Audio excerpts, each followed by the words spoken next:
Once upon a time there was a little, nice girl. She was sweet to everyone who only saw her. But she was the loveliest and dearest of all to her grandmother, who did not even know what to give her beloved granddaughter. Once she gave her a red velvet hat. And since this hat was very suitable for her, and she did not want to wear anything else, they began to call her Little Red Riding Hood. Once her mother asked to take a piece of cake and a bottle of wine to her grandmother. They say that she is both sick and weak, it will be good for her. She ordered my mother not to run away from the road, otherwise she would fall and break the bottle, and then grandmother would get nothing. And when she comes to her grandmother, so that she does not forget to say hello to her. Little Red Riding Hood obeyed, took the presents and set off. And my grandmother lived already behind the forest, half an hour walk from the village. And as soon as Little Red Riding Hood entered the forest, she met a wolf. The girl, however, did not know what kind of fierce beast it was, and was not in the least afraid of him. She greeted politely. The wolf also behaved very decently, so Little Red Riding Hood told the wolf that she was bringing gifts to her beloved grandmother. And while she was telling how to get to her grandmother's house, the wolf thought to himself how he could eat not only the old woman, but also a pretty girl. And then the wolf thought of showing Little Red Riding Hood a huge meadow with beautiful flowers. Little Red Riding Hood, as she looked at the many wonderful flowers, thought that it would be nice to bring grandmother a fresh bunch of flowers, because that would also please her. Yes, and ran away from the road to the side, and began to collect flowers. Slightly picking one flower, as the other beckons her, it is even better, and she will run after that. And so it went further and further into the depths of the forest. And the wolf ran straight to grandmother's house and knocked on the door. Grandma asked who was there. And the wolf replied in a thin voice that it was Little Red Riding Hood who brought the pie and wine. The old woman believed and ordered to press on the latch and enter. The wolf pressed the latch, the door flew open, and he ran to his grandmother's hut. He rushed to grandmother's bed and swallowed it at once. Then he put on his grandmother's dress and her cap on her head, went to bed and waited. Meanwhile, Little Red Riding Hood ran and ran after flowers, and when she collected as many of them as she could carry, then she again remembered about her grandmother and went to her house. She was very surprised that the door was wide open, and when she entered the room, she called out to her grandmother. There was no answer. The granddaughter came up to the bed and saw grandmother was lying, and she had pulled her cap on her very nose, and it seemed so strange. Little Red Riding Hood asked with bewilderment why grandmother had such big ears. And the wolf answered in a grandmother's voice to hear better. Then Little Red Riding Hood asked why grandmother had such big eyes. To better see you, the wolf answered. And the arms are so big that it is easier to grip.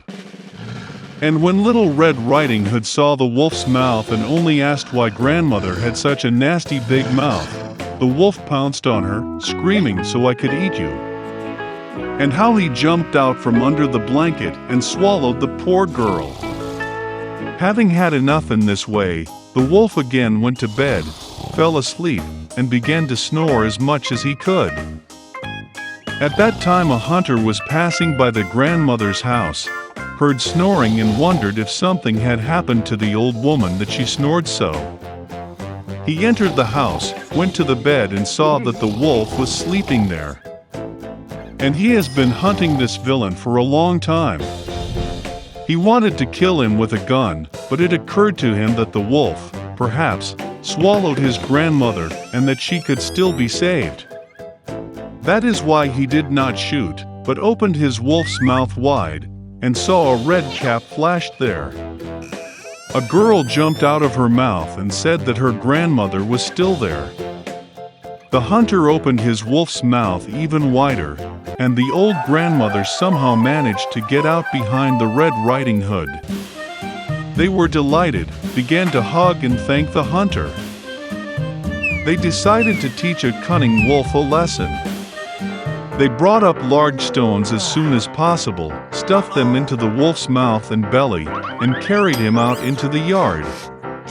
And when the wolf woke up, he saw the hunter, and was about to escape, but could not bear the weight of the stones, and fell to the ground. This delighted all three, while the wolf got up and barely dragged its heavy belly into the dark forest. They never saw him again. This is how they taught the cunning wolf a lesson, and Little Red Riding Hood decided that she would never again disobey mother's orders. There lived a husband and wife. For a long time they already wanted to have a child, but he was not there. One day, my wife fell ill. The husband asked her what she wants the most. The wife replied that there was a magnificent garden nearby, where many of the most beautiful flowers grow. There is a beautiful Rapunzel in the garden. It looked so fresh and so green that she really wanted to taste it. But the garden was surrounded by a high fence, and no one dared to enter it, since this garden belonged to one witch.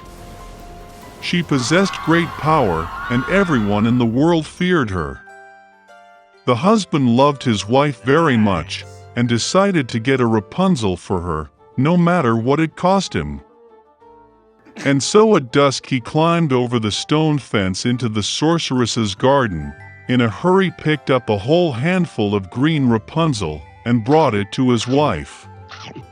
She immediately made herself a salad from it, and ate greedily.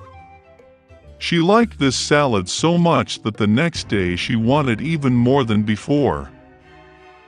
The husband made his way into the garden again, but the witch was already standing in front of him. She glared at him angrily and said that he would pay a lot for stealing the Rapunzel. He asked the witch not to be angry, because he tore off the Rapunzel for his wife, who was very ill. And he loves her so much. Okay. The witch's anger passed a little, and she said that if it was true, she would allow him to collect as much Rapunzel as he wanted, but on one condition. He will have to give the witch the child who will be born to his wife.